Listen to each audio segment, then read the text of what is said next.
Good day, friends. It's the seventh week of Easter, just about to have Pentecost Sunday, and this is the fifth day in the seventh week of Easter.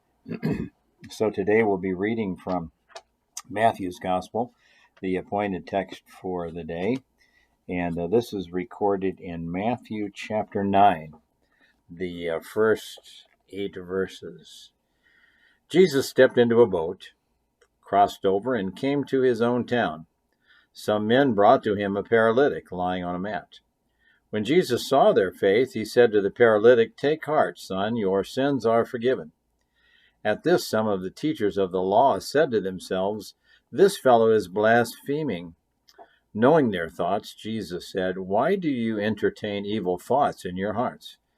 Which is easier to say, 'Your sins are forgiven,' or to say, 'Get up and walk'? But so that you may know that the Son of Man has authority on earth to forgive sins."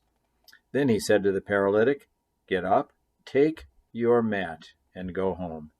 And the man got up and went home. When the crowd saw this, they were filled with awe, and they praised God, who had given such authority to men. May God add a rich blessing to the reading of his word.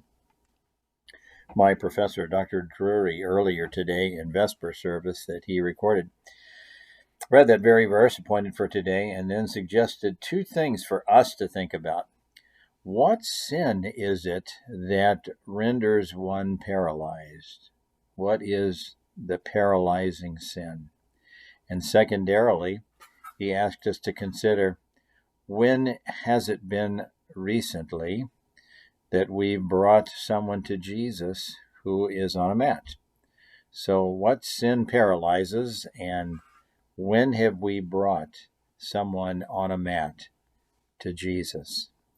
I love and took notice myself of this phrase. Then Jesus said to the paralytic, "Get up, take your mat, and go home." There's a threefold exercise of faith there. Getting up, taking the mat, taking up, one translation says, "Take up your mat." Get up, take up your mat, and go home. May God add a rich blessing to the pondering of his word. God's peace until we're together again.